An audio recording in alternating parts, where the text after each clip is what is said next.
Welcome, folks. My name is Kevin.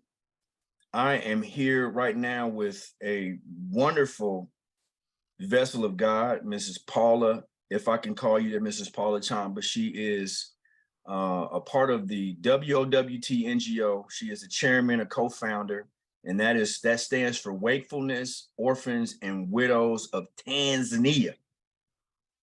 And I am pleased, I am honored to be able to sit here and have a thoughtful, mind-provoking, spirit-provoking conversation with someone who is really blazing a trail in the philanthropic area. She is doing things that most people only talk about, but she's actually in the trenches doing the work. And I have to give you those flowers, because those are the things that I am aspiring to do myself. So thank you for allowing me this time to talk to you. And before we get into the meat and potatoes of our conversation, just please introduce yourself to the world. Let everybody know who you are and what you've been called to do. Well, first of all, I just want to thank you so much for having me. It's also a great honor for me. I've seen your work. I know about what you do, and it's very powerful. And so it's great to finally be among like minds, like spirits, and this is how we're going to get things done. So thank you for having me. So Wakefulness Orphans and Widows Tanzania, it is a national NGO, as the title says, Tanzania. And we focus on creating economic sustainability by providing jobs, entrepreneurship training, education, sponsorships for children so that they can go to school, women as well. So we focus on at-risk children between the ages of 7 and 23 years old. Those are young adults, obviously, at 23. We work with orphans, street children, single mothers, and working-aged widows. Now we have a child program, and that program is for the poorest children in Tanzania, meaning we are able to, with that program, we're able to provide food, clean water, clothes, healthcare, school sponsorships, meaning their uniforms, their books, their pens, their backpacks, their school fees. Lunches are very important because a lot of these children are not eating lunch. They can't afford it. And some of them eat maybe one meal a day. Some of them don't eat sometimes at all.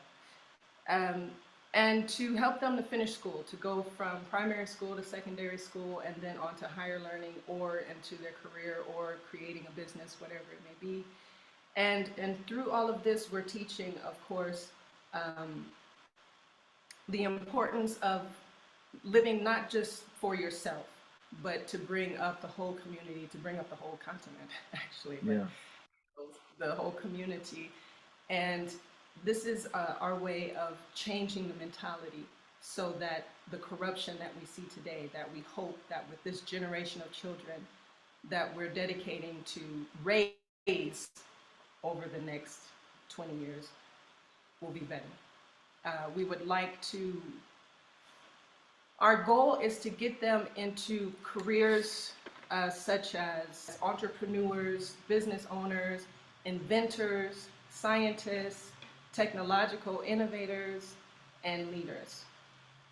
And to do everything we can, we go to their home. We make sure that they have light so that they can do their homework. There's a lot of children who can't even do their homework because they don't have light. It's just dark. Yeah. We make sure that they are clean, that they have clean clothes, that they have everything they need. Also counseling, family counseling, and everything they need to get there. And we'll be behind them all the way. So the thing that really separates what we're doing from probably any other NGO or any other kind of charity is that we're really addressing the root problem. We're not just asking for charity. We're not just asking for donations or handouts to people. We are creating a new economic, sustainable development. Is that, I don't even know if that's Yeah, a word. yeah, that makes sense. We're creating jobs, and one of our main goals that we would want to do is to make a business. So a brick factory. And with this brick factory, that would provide jobs, but it would also provide an ecosystem of jobs so that we can help over time. They would be running this factory. Over time, we would be raising the children to run a sand quarry where the sand that is needed to make the bricks, they build that company. You build a rock quarry. So the rocks that are needed to build the bricks, they have that. You know, the whatever is needed, these companies can be built. You need marketing, you need promotion, you need all of the things that you need. So to eventually build an economic ecosystem all built around that company. And with the funds we use to um, build schools, not build schools, but to make the schools that are already there better, and to perhaps build a school for higher learning, a college, if that's necessary. So I mean, there's so many, so many things I Different. want to Yeah, say, so many projects. It's sure. just, you know. There So, is a but lot. that's what we're doing here. We're here Yeah. to make substantial change Yeah. for people's lives that will keep them from needing charity in the future, Right. where they can plan and build their own economic sustainable society. And And we're I want to say this for anybody that's watching this. I want you to understand that Miss Paula is not just some individual that just showed up in Tanzania without any context, without any background, without any foundation. You have a degree from Temple University. You ran wow. your own business for a substantial amount of time. So I want people to know exactly how amazing a talent you are, Thank because it's not easy to do what you've done in the past and to be as successful as you are, and then to hear the voice of God to have you redirected to take your talents and your passion somewhere else. So here tell that you were gifted in the music space. Is it is Yeah. so let's I want to hear that. I want so and Uh-huh. the reason why I'm asking you this because my parents, when I was growing up, I remember so many times, and I mean no disrespect, but I remember so many times that there was this one particular white female on TV, and they had an ad, that an infomercial that they played around the clock for people to support and feed children in Africa. And they showed the absolute worst places. This one little child who was emaciated and had a bloated stomach, and there were flies on his, like, I remember that. And so many times I remember people that did give, my parents gave. And it was like every year growing up, it's the same infomercial. And it's like nothing's changing. And people got burnt. People got very distraught. That became a jaded space to give. So the reason why I'm asking you to let's put some humanity behind your pretty face and your accomplishments, so people can be attached to something and say, hey, like, I see this woman and I see her heart and I see her spirit. So I want them to know, like, yo, she really has this philanthropic spirit. But if she want to get on the mic and sing like Shirley Caesar, she can do that too, right? So I wish like Shirley right, Caesar, but yeah. right. So yeah, you have some experience. You graduated from Temple. You have a bachelor's degree from Temple, and you were in the music space. Can you tell us about that? Yeah, I can. I do want to thank the Most High Father in heaven because being here in Temple in Tanzania doing this work now, everything in my life has served me to be able to do this. So even Mm, the music has served. So yeah, I graduated in '96 from Temple, and I also went to the New School for Social Research in New York, working towards my master's. I didn't finish that. I had a tragedy where my boyfriend at the time was murdered. And Oh, so uh, I was called to go to Paris. And so I went to Paris, France. I had $500 in my pocket. I had some friends, but they weren't in Paris when I went there. And so I stayed with a friend of a friend. I didn't have a job. I didn't have a plan. I had a visa for, I don't know if it was 3 or 6 months. I didn't end up going to that school, but I kept the visa and I just stayed. I was illegal for a while, and I just worked my way up. And I was there for 23 years, actually. And so I started writing music when I was in New York. I wrote my first song. And then when I went to Paris, that's when I started producing. And I released my first album in 2008. And over the years, I've signed songs with Warner and Universal and different, a lot of international, what is it called? Music Independent, Spain. Yeah, yeah. independent labels. So, that was good. But then I had the calling to come here during COVID. So that was in 2022, Mm. I believe now. And I had a dream. In the dream, it was an angel that came to me and touched my Mm. foot. My foot, the angel had a light on its finger, like E.T. phone home. Touched my foot, and my foot started cramping. Like Wow. in real life, it actually cramped so much. I woke up out of the dream. I had to grab my foot. So the dream transferred into real life. That's how powerful it was. But still, during the dream, before I woke up, he came and he just came right to my face, just like this, and he said that I have 5 months to cross over. I have 5 months to cross over, and he said the code for boundary is 522. And so when I woke up from this, incredible, I guess, visitation, for me it was anyway, I knew I had 5 months to leave France. And so I had also other visions, and I had also other things, and I just followed my calling. Yeah. And within the 5 months, I was here.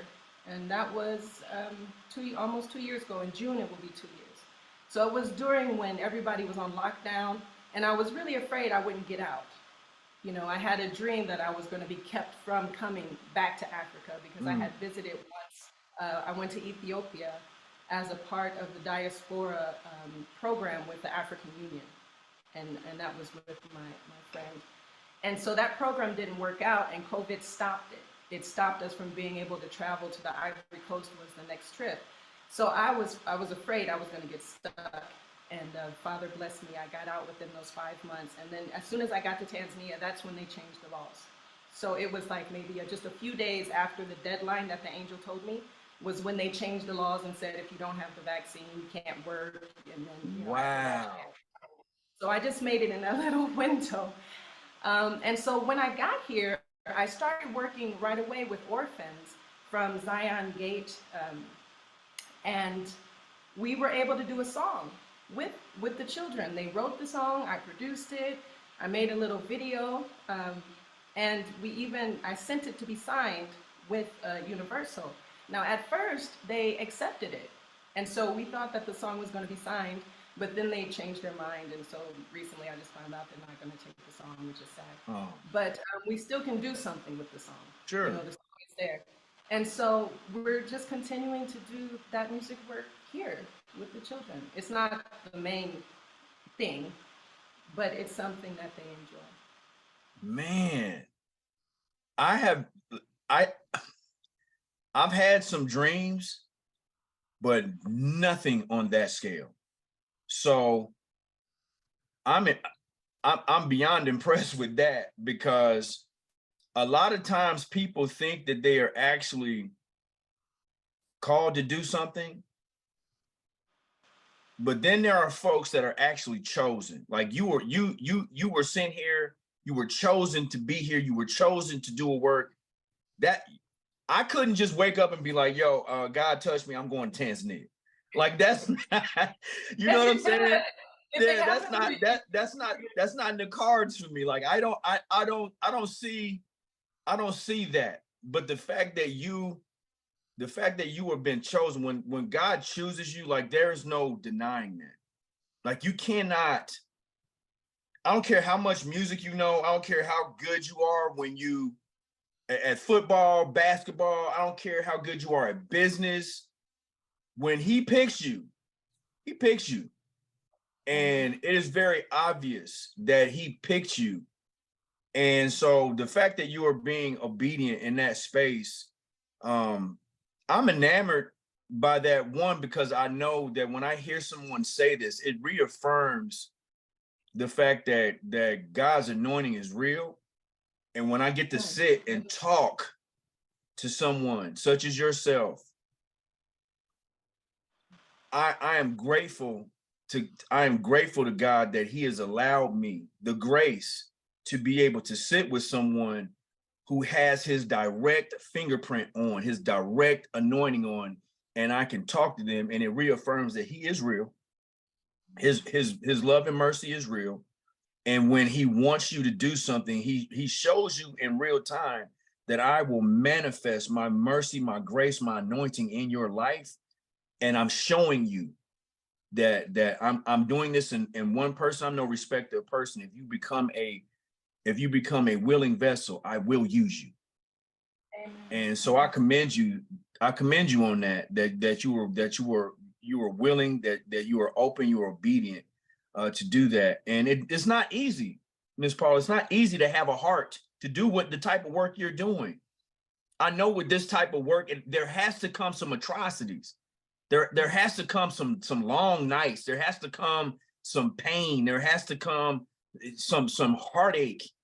And you have to be a tender spirit and a tender soul to be able to entertain what you're doing. Like, I don't know how you're doing this, but God. Yeah, that's yeah, I've seen pictures. And guys, I'm gonna put these, like, you guys are gonna see that what she is boots on the ground.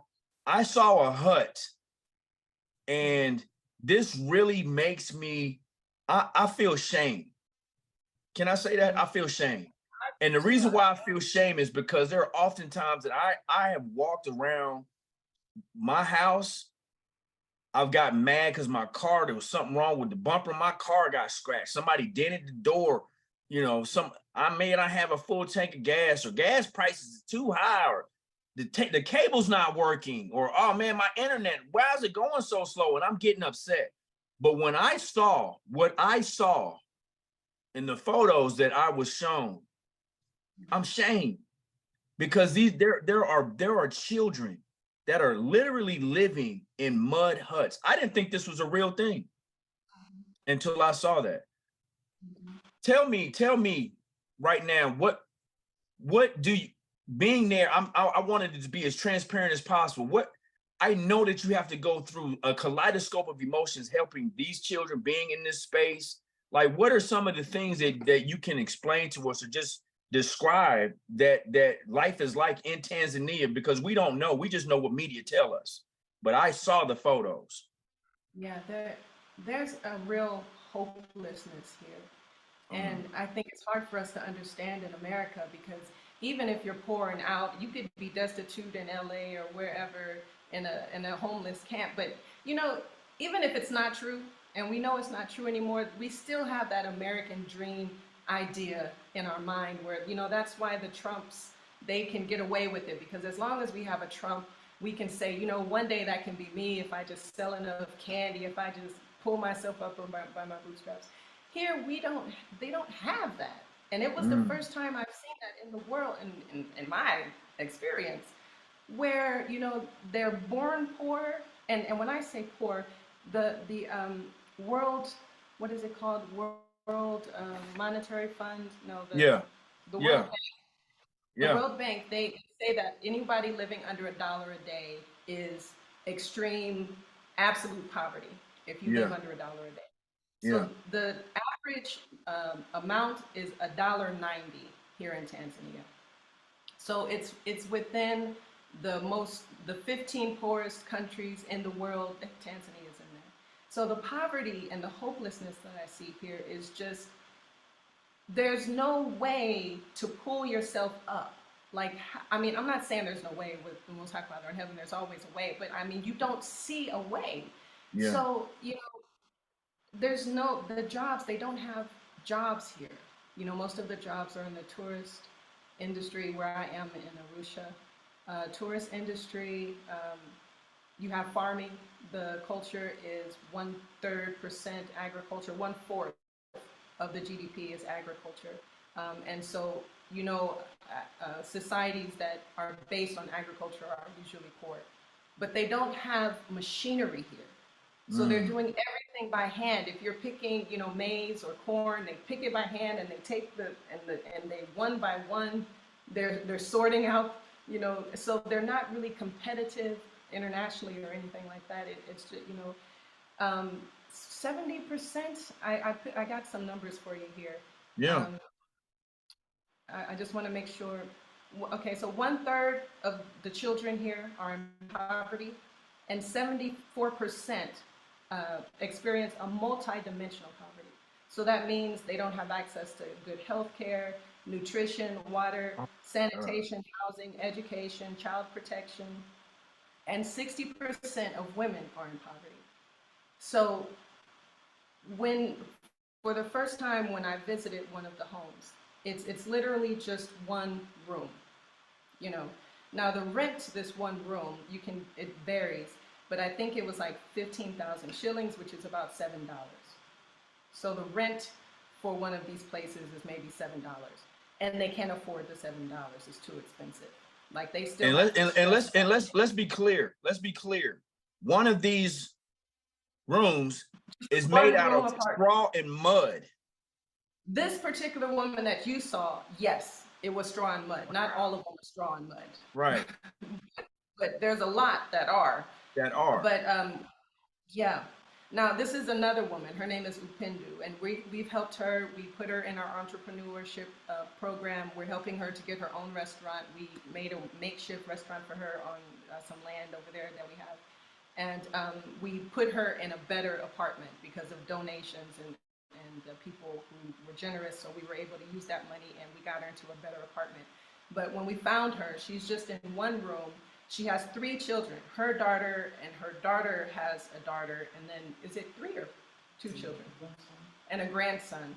So they were 3 in this one room, all sleeping on the bed. There's no electricity, there's no water, there's no kitchen, there's no toilet.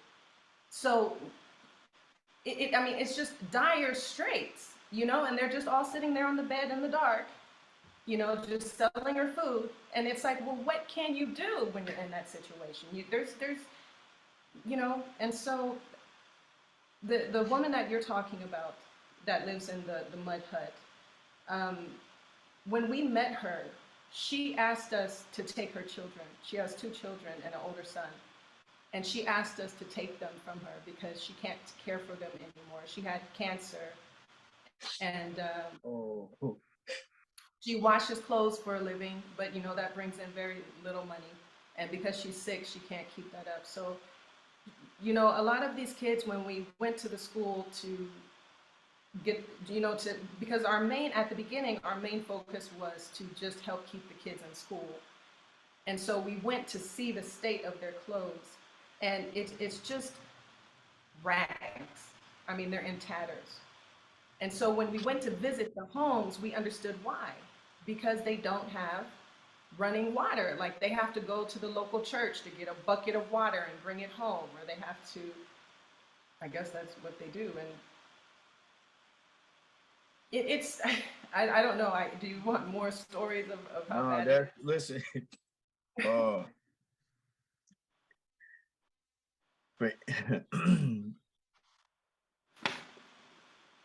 for anybody that knows me, God help me. Please help me. If you have a business,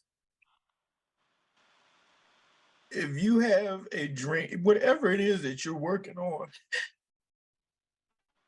and you don't have a why,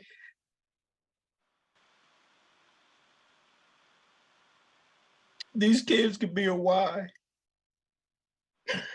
We're in this country and we take so much for granted. We oftentimes complain about inconveniences because maybe our Uber app ain't working or our DoorDash ain't working or we can't eat our favorite takeout or whatever. But there are people, there are children that are living with I've never heard of a multi-dimensional poverty in my life. If you don't have a why to why you're doing something in your life, and you're wondering why your business isn't growing, or you're wondering why your ministry isn't taking off, be grateful for what you have and be willing to give and serve, because it's not about you. Your life is not about you. It's not about you. Your problems are not about you. What you're explaining to me is ripping out. It's like God is just putting me through a meal right now and he's crushing me. You can take grapes and you can get the most beautifulest grapes from Venice, Italy, from Naples, whatever. You can get the plushest grapes in the world, but you'll never get that good wine out of it unless you crush the grape, unless you grind the grape. It'll never happen. And it's like God is really putting me in the mill and the press right now, and he's grinding for that new wine. Guys, if you listen, there's no sensationalism here. What you say, she's telling you that the children here are multi-dimensional poverty. This is deep. This is heavy. This is a mission. This is something that you can take on for yourself. You can support one of these kids. You can give of yourself. You can give of your substance. You can give of your plentiful to help bless somebody else. God, help me to not be so stingy. Help me to not be so selfish. That you have people that are working, that are living in other countries. In Tanzania, this woman came, she left the United States. You left the comfort of this country. You left the protection of this country, which we think is the greatest country in the world, to go somewhere else to pour out of yourself, to give of your spirit and your soul, to help a child in need. I can do so much better. I can do so much better with my life.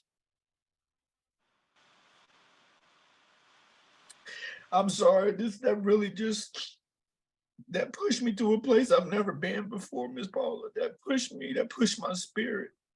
That makes me want to do more. It makes me want to love God more. That makes me want to give more. So somebody that's like me that's gonna watch this, and I see your spirit, I can feel your energy. For someone that is like me that's watching, what can we do? What can we do to be you?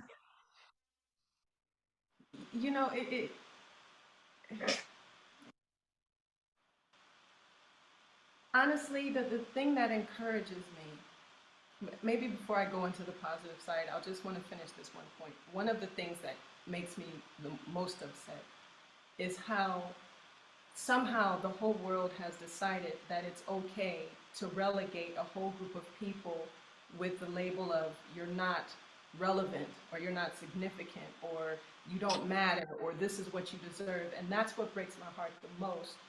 In some of the videos that you've seen, we showed the state of the classroom, and it's just dirty, which you can't help because outside it's no grass, there's no concrete or anything. It's just dirt, sand. So the room is dirty. There's mold everywhere. The roof is falling in. The paint is falling off. The chalkboard is unusable. The glasses, the windows are broken. It just looks like it's an unsafe place for a child to be spending hours a day sitting there studying in that environment. And it's just, and they're in tatters, as I said earlier. And so it's just setting them up to say, this is what you're worth. This is what you deserve. And that's what I don't want for these kids. Yeah. I don't want that for these kids, so that when they grow up, that they think that they're not worth anything and they should just be treated this way. And there's more. And they have such valuable possibilities in them. There's so many great things we can do, and this is where the positive side comes in, is that it doesn't take a lot to change. And that's one of the blessings I've seen here is that, in America, there's problems. There's problems in Europe, there's problems everywhere. But in America, it feels at least unsurmountable because of how much it costs and just all of the things against you. But here, it is almost, it's like a country that has been set aside from the rest of the world for a long time. I don't know how that happened. Maybe because they didn't sign certain loans or certain treaties with the world organizations. But they've been really relegated to isolation in a way from the West. So you don't have McDonald's here. You don't have eBay. You don't have Amazon. You don't have all those Western companies. There's a Pizza Hut. That's about as much as I've seen. And so, well, actually a KFC and a Pizza Hut, but that's it. There's no PayPal. There's none of those things. Maybe that's a blessing in disguise, though. That's what I'm saying. And because of this, it takes, like I said, that woman's rent was $7. Yeah. So just imagine for $25, she's living the life. Not for us, but for her, she'd have a standard place that is qualified for a human to be in, right? So even their education and their clothes and their food, it's so little money. And that's what you were explaining earlier. Like, I mean, I lived a life too. I jet set. I did. I mean, nobody gave me money. I worked for it. But I had the good life too. And I remember how much money I just threw down the drain. There's something I'm learning here, and the word it's called turning cash into a performing asset. So cash, especially right now in America with the banking system crashing, cash is a liability to the banks. So when you have your money in the bank, it's a debt that they have to pay. And right now everything is shaky, so you don't know what's going to happen tomorrow. But like in Zimbabwe when they had that crash, somebody asked a man how did he get through that crash where their money went from being the same as the dollar into worthlessness. And he said he took the money from his salary and he bought a goat. And so this goat is what you call a performing asset. So it's not just paying your money, but you're going to get milk from it. If you need it, you're going to get meat, you can sell it. So it's something that gives you back the value of your money. So in the West, we just spend our money on things that is just, it's not going to give you any return. It's not going to give anybody anything. It's just trash. It's just a waste. Trash. And I learned that. And so now for, the same amount of money that I spent on stuff that now is, I don't know, in some trash heap somewhere, that can literally change a person's life here. That can literally set them up to have, like we said with Upendo, to have her business. We had someone who paid her rent for a year.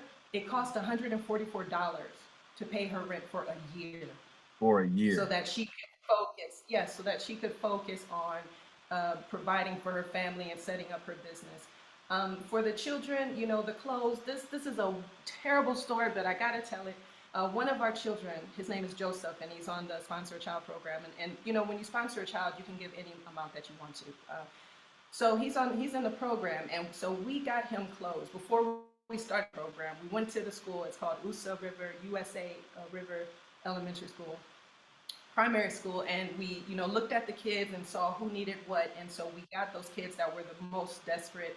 I mean, literally just tatters, and we got them new uniforms. So after that, Joseph goes to the headmaster, and he was one of the kids that wasn't coming to school anymore.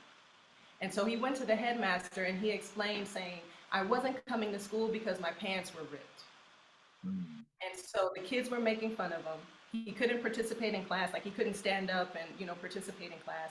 So he was ashamed, so he stopped coming to school. Do you know how much the pair of pants that we bought him were like, what, $7? Not even that? $5? They cost maybe $5. $5 kept this child in school so that he can have a future. Wow. That and that for me is the hope, actually, because I can roll with $5. Right. In LA, I don't know if I can help you, but here I can do something about this. Yeah, $5 ain't doing much in LA right now. Exactly. Yeah. So Yeah. for me, that's the hope where we can actually, with very little money, just coming together and love and we can change people's lives Yeah. forever for the better. Yeah. And that's where, I'm seeing this vision. That's where the whole vision that I talked about at the beginning Yeah. starts to come. Yeah. So let's get to the brass tacks. What does this look like for someone? So I would love to sponsor a child, right? And I talked to this man is probably one of my closest soulmates. I love Drew. Like, me and him can sit on the phone. We've sat on the phone for 3 to 4 hours talking because, I drive, I have my own trucking company, whatever. And we have that availability to talk. And, we've done this and we've had some really deep, soulful conversations. And this came up several years ago. Drew mentioned to me, he was like, I'm gonna pray God send you to Tanzania. And I thought he was just joking. And I was like, bro, why are you talking about some Tanzania? Because I know when this man prays, things happen. At first it was a joke. And then I was like, bro, stop doing that. Stop doing that. Right? Because I don't play about that. And I want to give a testimony really quick about my relationship with Drew. I love this man. We met in 2013, and we've had this really kinetic energy that has really pushed me in a level that other people in my life really have never done before. And one day I'm here in my house, and it was almost as if God touched me. It wasn't like with the light on the finger, but it was like, hey, I need you to give this furniture to Drew and Robin. Out of nowhere, it's like, boop. I'm like, oh, okay. I didn't think anything of it because we went to buy new furniture. And so this is how the spirit works. And it gives me chills to this day. So I go over to Drew's house, and I'm sitting there talking to him and his son about this business idea that I had for his son with this t-shirt. And while I'm explaining the idea, Drew is sitting on the sofa. Nick is sitting right next to him, and I'm explaining. And the next thing I know, I get this smack again. Boom. Give him the furniture. And right in mid-sentence, I stopped. I was like, hey, would you like to have my furniture? Immediately, Robin is in the background. She starts crying. I'm like, yo, what's up?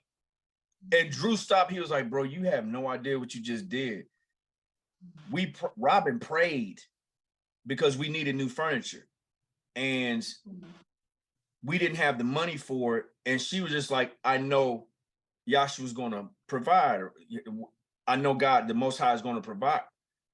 And you don't even know what you just did. Man, when he said that, the hair on the back of my neck just stood straight up. Because I was like, yo, and listen, I feel like sometimes I feel like, God, do you even talk to me? Do you work through me? Do you use me? David was anointed king, and he didn't even realize what that meant because he was still smelling like sheep dung when Samuel poured that oil on him. And I'm still out here in this field smelling like sheep dung. And I'm like, God, do you still talk to me? And he was like, yeah, I talk to you. I just need you to listen. Give the furniture to Drew. And when that happened, everything in my perspective changed. And this is why I kept telling him, bro, stop praying for me to go to Tanzania, because when you talk to God, I know you really talk to him, because these things happen. And I don't know if I'm built for Tanzania yet. I'm going to say this to you. I don't know how this is going to look. But I told Drew this last week, Monday. I said, I don't know how this looks, if this is even possible, but I want to go to Tanzania. And I want to just meet the kids, talk to the kids, do whatever I have to bring clothes, supplies, whatever, just show love, pour in, because real men pour in. I don't know how that looks. I'm just going to believe the Most High to do this, because I feel like he put this on my heart. So for anybody like me who is now in this position that we are ready to activate love and start the SAC program. I had this idea, the SAC, the SAC, the Sponsor a Child program. I don't know how that looks. Maybe we can create some really dope hoodies and t-shirts. And you know, people like to feel like they're getting something for their investment. Maybe we can have a website or something. You can buy this t-shirt, and when you get this t-shirt or this hoodie, that money goes to help and sponsor Joseph or little Marie or whomever is in the group, whatever, however that looks. What does that look like? How do we do it? How do we get involved? How do we start blessing and pouring in? Right. So the website is wowtanzania.org I'm going or to have that down here at the bottom wowtanzania.com. here. Yeah. And when you go on the website, you see the Sponsor a Child page, and you just go there, you choose the child you want to sponsor. We have their photos, we have little pictures, and so you just click what you want and you put sponsor, and then every month the money that you pledge will go to that child. If you know, the money is spread out, so you know it accumulates and to help all the children in the end, but the money goes first to your child. And so we will send every month a package to you. So when you first sign up, you'll get a little letter saying welcome to the program. And then every month we'll send you something, an update on the child. You know, maybe they'll write you a letter, maybe they'll draw a picture. We'll take pictures and just send it to you and keep you updated so you can see the progress of how the children are progressing. But I tell you, Emmanuel, one of our children, he's my little boy. I adopted this one. Love him to death. He's adorable. You probably, some of the pictures you have probably of him. And, you know, when we first saw him, you know, I have the picture of when we first saw him. I can show you if you have time to let me find it. He was just like, you know, this destitute, these kids, they look like 23-year-old men who have been in prison, you know, and he's just, what, 7 years old or something, but he has that hard, like, that great look, But we've been loving on him now for a couple of months, and now he's just smiles, you know. I mean, there has been a transformation in this kid just from giving him some love, you know what just I mean? We gave him some soap and some toothbrush and some clothes, but I don't think that's what made the transformation. Right. So, you know, yes, just every little bit that we show these kids, you know, you are not alone, you are loved, and there's hope. Absolutely. You know? Absolutely. And so, yes, go to the website, and it's go a very good website. idea about the hoodies and all of those things, you know. Yeah. We'll get all those things out to people. Absolutely. So I love asking I love asking probing questions, especially because my mind is like, it's colorful. I have these thoughts every time I hear you say something. And when I was talking to Drew about this before, he was like, dude, I think you got 3 brains. I'm like, dude, that's just how God made me. Like when you say something, as soon as it pricks something, my mind just starts going in these little different caveats, like, oh, maybe we could do this. Oh, maybe we can do this. My dad was like that. So I get that from him. So for people that are inquisitive, right? What if someone says, Ms. Paula, I want to specifically adopt one particular child. I want to focus on one child. Not that I want to negate from everybody else, but I want to take that one child and I want to just pour into him specifically. Is that a possibility that somebody could just take one child and be like, I don't want my money going nowhere but to his family? Absolutely. Okay. You just, in your notes, you just write what you want.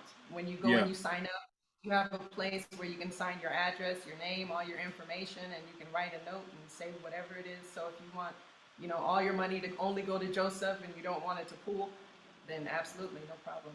But for example, some projects that we have is a well. We're not going to do it right now in this particular community because they don't own the apartment. But for example, in some other community where they don't have access to water, we could build a well. So that's going to help your child that you're sponsoring, but it's also going to help the whole community, all the kids, community, right? Yeah. So that's what I mean by, you know, after that child has everything he needs, you know, money can be used as well for a project that affects the whole community. Maybe, for example, now our budget for the NGO for everything we do is it's like $30,000 to run for a year. Okay. And that's 4 to years. sponsor, that's to make sure we have about 200 children at two different primary schools that we make sure they have lunch because like I said, some of these kids aren't eating lunch. They can't afford to pay for it. So the other kids go and eat and they just have to sit there at their desk. At this one Wow. particular school, they just sit there at their desk and they wait for lunch to be over and the other kids go and eat. You know, at some other schools, the kids, they have their little bowl of maize and beans and they take their hands and the kids are like this. And they take their hands and they share their food with the other kids who couldn't afford to eat. So they're not even getting enough food. How can you study and learn, you know? And so that's the program where we go to the schools and say what kid can afford lunch. And then we pay for their lunch, we pay for their school fees, we pay for their uniforms, and we pay for their supplies to make sure they can finish school. So that and the entrepreneurship and all of that, that's about $30,000 a year. Okay. Now, that doesn't include a bus. We need a minibus because, you know, right now we're renting a car to go and pick up the kids and take them shopping, pick them up, take them to the hospital or whatever needs to be done. But eventually it would be nice to have our own little minibus so we can pick up Your the own, kids. yeah. Yeah, exactly. And computers. So we Okay. have somebody that's pledging to renovate one of the classrooms. And so we thought it would be, the headmaster said that it would be a great blessing to turn that into, be able to turn that into a computer lab. So we're working, we're applying with Apple Foundation to see Yeah. if they would, you know, sponsor us. That, I don't know, it's a long shot, but we're But going to try. yeah. We're Sure. also Absolutely. approaching other foundations with our proposals for businesses to see if they want to give us grants or if they will give us grants. So Yeah. we're, you know, we're knocking on every door to make these programs happen. But every little bit, it doesn't just bring up the one child, it brings up the whole community. And that child Yeah. one day is going to be an adult and he's going to need a job or to create a job. So it's really a community effort. But absolutely, whatever money you pledge, we'll put it wherever you want it to go. You just tell us. Yeah. Okay. So now that we see that, you know, you have you have folks that are willing, but you know, you still gonna have some folks that's gonna say, well, you know, what about taxes? Can I write this off? But is there a way for those particular people that won't donate unless they actually can tell Uncle Sam, hey, take this off my bill because I donated $1,500 or whatever? Is there anything for those folks on your site to reassure them that this can be a tax write-off because you donated to a nonprofit or an NGO or whatever that looks like? I wish that were the case, but it's not Okay, yet. And I'll tell not you yet. why. Because we're a national NGO. Okay, So in order for us to apply in America to get, you know, that status, we would be an international NGO. okay, So that can happen it one day, can. but Okay, right now we're just landing and we've been working for, like I said, I've been here 2 years in June. So okay, the the cost of operation is not the same for a local NGO as it is for an international NGO. international. Okay, Much more expensive to okay, set up and to the hoops that you have to jump through to get it legalized and all that thing is much more. okay, okay. Also, I find that when you're trying to get grants and these other things, they really prefer local NGO as opposed to, you know, an International. international. Yeah, it's what a lot of people are asking for as far Yeah, as grants. But it is something that I know that people do want, and I know that that would help. So yeah. we are looking into it. But for example, there's one program where I think you have to pay $1,000 for the fee to apply to be registered, so that you can do that. So the Mhm. fee is $1,000, and Yeah. so we just don't want to put that there right now. We Right, want to right, right, just kind right. of get the foundation, get the programs up, get everything started, and then maybe, you know, when we're not in the red anymore. Because for the moment, I don't know if we sound like we're rich or something, but all the money is coming from our own pockets. We're Sure. sponsoring this. That Yeah. 30,000 we talked about is coming from, Your own you know, pockets. money we had when we got here. Right. And we don't have the ability to continue that way. It's Sure. not that's, you know, Absolutely. Absolutely. and so the money has to um, the money has to come for us to do all these things. So I kind of lost my train of thought there. I had asked you about, the tax write-off aspect, and you Oh, were going into, yeah. so yeah, so we're really just we're like on a shoestring budget. You know what I Sure, mean? Thankfully, what we need is not a lot, so we can get by. But to do all the things we need to do, it's more. So we don't want to take $1,000 and put it into that sure. right now. Right. But in the next upcoming years, when we're more, you know, established, the children are on a roll, so to Yeah, speak, then we can. yeah. Then you can do that. And I don't know if we actually got into this before, but just to recap, just to make this, we can look at your situation now in technicolor, so to speak, right? What does $1 look like in your, so if somebody gave, let's just say I gave you $250, right? What does that look like? Well, how does that translate in Tanzania in a day in the life of a Tanzanian person in your village or one of your children? What does that look like in their life? $250, that's a lot of money. So, like I said before, we paid the woman's rent for 1 year with $144. So $250 we can take, for example, Joseph, he has the three children, uh, little Joseph Jr., Aziza, and Emmanuel. And you might have pictures of them. I mean, just their mother left because I think it was a domestic situation. And so they just have the father, and he's not working. He's always looking for work, but I think there might also be some drinking that happens. So the kids are neglected. Um, they sometimes they don't eat.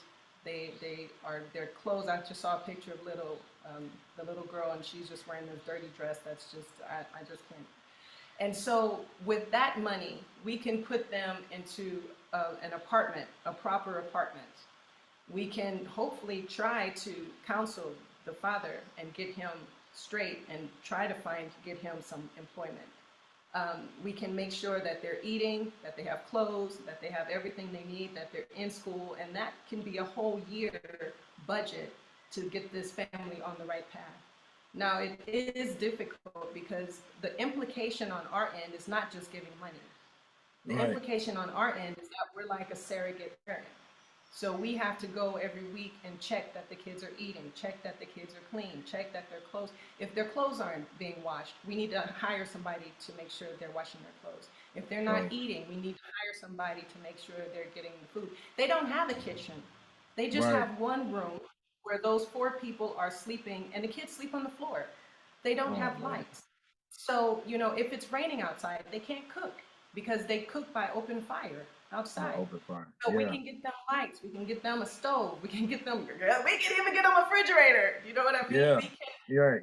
So the implication is not just money, but with that money and our time and you know it's also prayer, like we said with Emmanuel's father.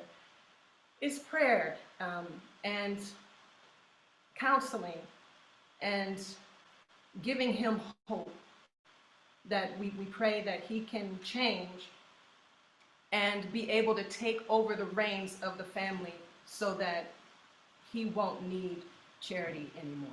Do you see what I mean? Right, right. Or at least give these children a chance to grow up, get their education, and get their own jobs so they can break that cycle of Yeah, poverty. So that absolutely. $250 could set that family up for a year, For a pretty much. year. For a So year. I wanted to recap that just so folks could really just see the magnitude of impact that they can have in such a grand way. Like God gave you, if you believe in God, Allah, whatever you subscribe to, no disrespect to anybody, but at some point in the center of your life, you have to know that your life it's not for you. Like your life, you're not living your life just for you. Like you have to leave a mark somewhere. I heard a man say something at a conference I was at this weekend that just so moved me. and he cried, and I felt his energy, and his biggest fear is that I see my funeral and I see me there. And my biggest fear is that I only see me, I don't see anybody else, because I did not move, impact, or change anybody's lives. And I was that insignificant. And I'm afraid that my life is going to be lived in vain. And when he said that, something in me it broke, it snapped. I'm like, bro, like, what are you doing? What are you doing? You have to be willing to want to pour in to other people, because somebody paid a price for us to be here, Miss Paul. Like, we just got to be real. Somebody paid a price to give.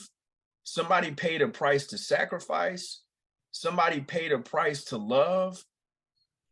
As Black people, and this is not negating anybody else, but as Black people, we have a predisposition to love as a people in general, because of all of the turmoil our ancestors had to go through.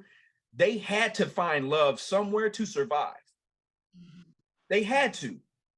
You can't come from where we come from, and maybe it may not be every Black human or Black person or person of color on the planet, but at some stage somebody had to show some love and compassion and give of themselves for somebody else to live and survive. And that is burnt into our DNA. It's in us as a people. And sometimes we often wonder, why are Black folks so forgiving? It's just in our DNA. It's just who we are. We're just built to love. We're built to forgive. We're built to give. We're built to just build and become and show and strengthen and fortify. That's who we are as a people. So having said that, if you are watching this and anything that has been said in this interview even slightly moved you, we're not asking you for $1 million, even though I know there are some folks that could cough up 100,000 like it ain't nothing. We're not asking you for that. This was not even this wasn't staged. This is something that I felt like I wanted to do because I am intrigued by this work. My best, closest friend and confidant, this is all that he lives for, he talks about. And if he is into this, and that's my guy, that's my man, then I'm into this too, because I love this guy. So I wanted to shed some light on this. I wanted to do whatever I could do to make your life a bit easier. I wanted to put some color on how much $1 goes in Tanzania, so that anybody that's watching this, if you have been slightly moved, we're not asking you for $1 million, 100,000, $100. If you want to give whatever, give whatever. Just give. And listen, I don't want anybody to give that don't want to. We don't want your money. We want those of you that want to give because you want to have an effect in somebody else's life. You don't want to just be a selfish individual and leave this earth without leaving your mark. So if you want to make a change in somebody's life, these children need you. Ms. Paula needs you. This organization absolutely welcomes your gift. And I will do everything that I can to make sure that everybody knows about your movement, your group, your children. And I'm going to be a giver. I'm telling you this right now. I'm going to find one of them kids, whomever on your site. I'm like, God, you pick them, boom, that one. I'm taking that one. Let's go. And whatever you do, you do. And I want to be a blessing. And hopefully one day I can come to Tanzania and, actually physically love on these children, if that's even allowed, to come there and just pour in and be a part of something that I believe is going to be a magnificent change in that area. Yeah. I just want to say, though, that you're welcome, and I'd love to have you. You're incredible, and you have an incredible anointing, and you're such an inspiration. So, again, thank you for having me. But I just want to, when people come to Tanzania, if you want to think more about giving time in your life. Like, I mean, of course, you can come for a week or two. It's fine if you just want to be casual. But as far as what I want to say is, we're not having a thing where we'll have lots of people come for a Sure. week or two and see the kids and then go. That actually is not helpful, because there's a lot of organizations here that they're called volunteerist groups. And so people come for a week or two and they spend time with the kids and then they go. And then the next rotation of people, they come, they sing songs, they plant trees, and then they go. And it just doesn't really help the kids. It doesn't make changes. So Yeah. I would call for people, if you feel some kind of something stirring in you, to consider coming for a year or 2 years, you know, how Yeah. much time you have to give, and consider your skills, Yeah. you know, so don't come and say, I want to teach, and you've never taught a day in your Right. life.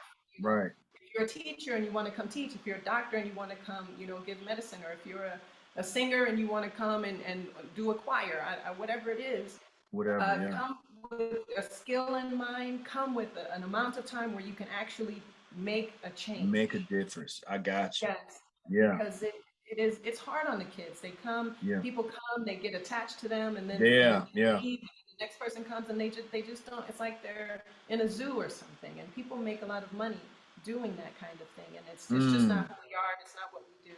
That's not what you But do. no, but everybody is welcome.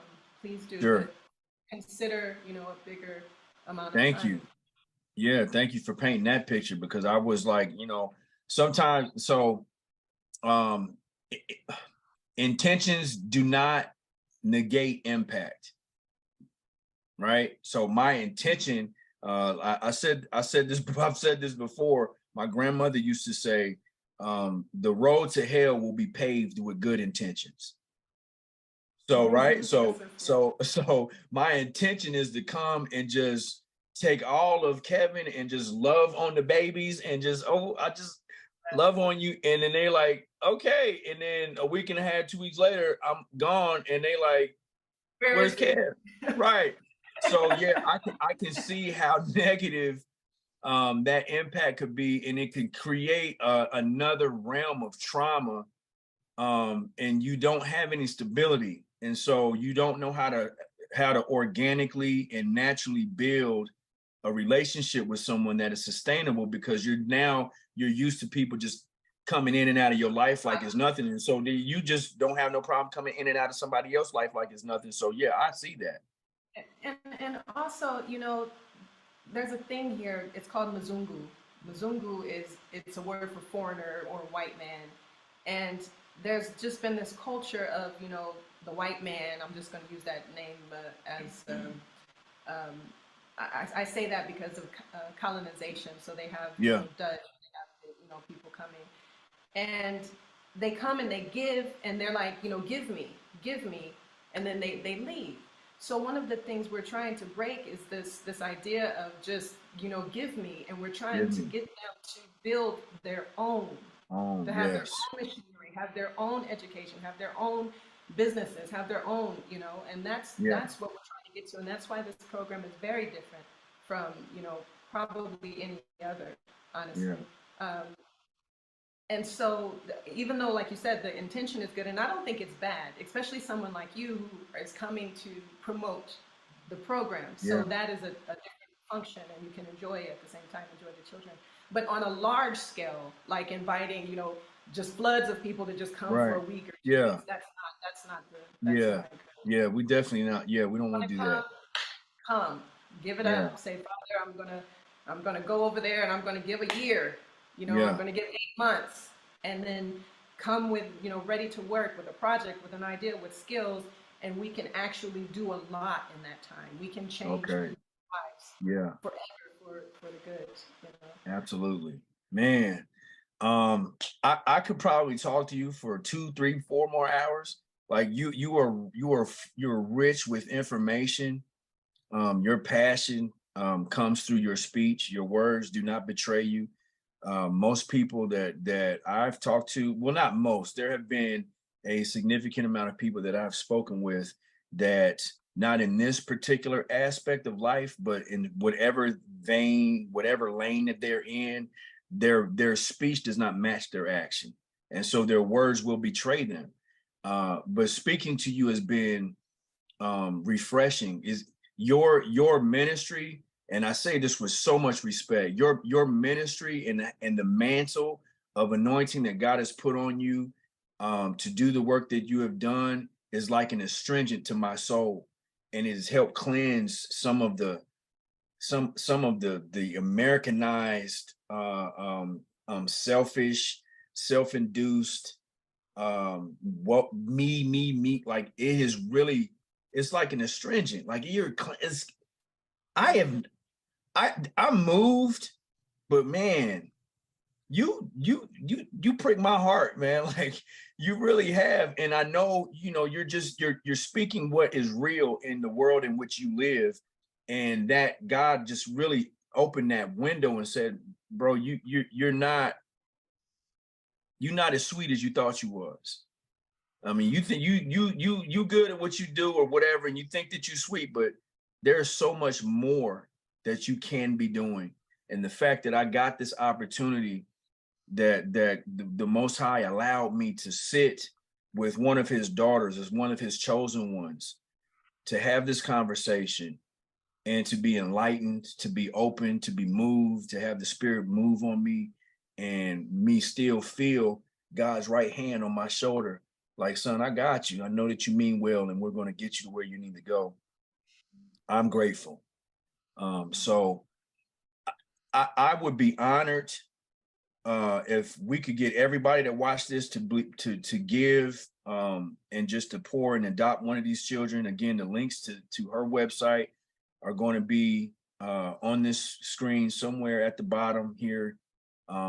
You will be able to just please go to the site, just check it out, and just, put the human side back into life. Just be human and look at these children as human beings that actually have a future. And what if your child was in this situation? Just if you don't believe in anything, just believe in the goodness of humanity, and please see them as potential doctors, lawyers, whatever, not just poor Black African children that are in multidimensional poverty. You really, man, that you embossed that in my spirit. Like that word will never leave me, right? So thank you for your time. I definitely want to do this again. With your permission, can I be allowed to put some kind of link on my link tree on my IG for people to see, to be able to be directed to your website so that they can pour in? I'm going to see if I can create a hoodie or a t-shirt of some sort, a really sweet design that people are like, oh, that's really dope, I want one, and present that to you. Hopefully you can be able to utilize that to sell on your website. And awesome. Yeah, and I want. Sorry, go ahead. No, I was just going to end by saying I just want to be able to be a blessing and add some value to what you're doing. Thank you so much. You are a godsend, and I give all the praise, glory, and honor to the Most High Father in heaven. It's all because of Him. He loved us first, and yeah. It's Him loving these people, and yeah. we make sure that they know that it's the Father that's loving them. I just wanted to say for the website, I wanted to make sure I said the right one earlier. So it's wowtanzania.org, WOWTANZANIA.org, or wotngo.com. So WOWTNGO.com. And that stands for Wakefulness Org and Widows Tanzania. Awesome. I would be honored if you would close out our interview with a prayer, and just again, before we end this, thank you sincerely from the center mass of my heart. Thank you for allowing me this time to be in your presence, to speak with you, to interview you, to get into your mind and understand the life that's on the ground there in Tanzania and what we can do to help. Thank you so much for allowing me to be a part of that. I appreciate this so much. Thank you for the love. I haven't received this much love in a long time. So I'm kind of rusty at receiving. So, but thank you. And You're very welcome. Glory to the Father.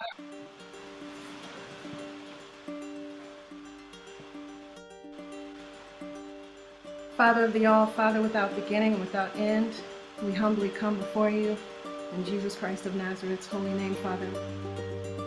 And I just thank you for this opportunity to meet a brother in Christ, Father, a brother that you've sent through all the channels and you've brought us together, Father. This is amazing. And you've told me that something like this would happen. I knew that an interview would happen, Father. You were whispering this to me over a few months, and this is what it is. I didn't know that it would be this, Father.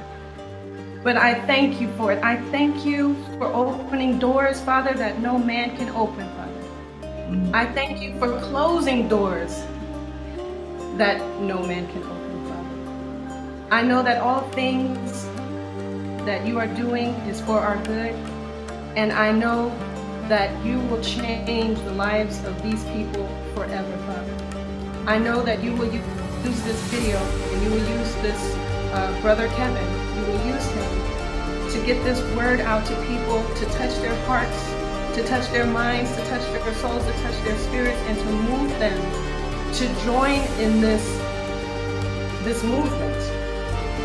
You will touch them, Father, to join together to change people's lives forever. Not only individual people, but communities, Father. And not only communities, but Africa on a whole can be changed from what we're doing here, Father.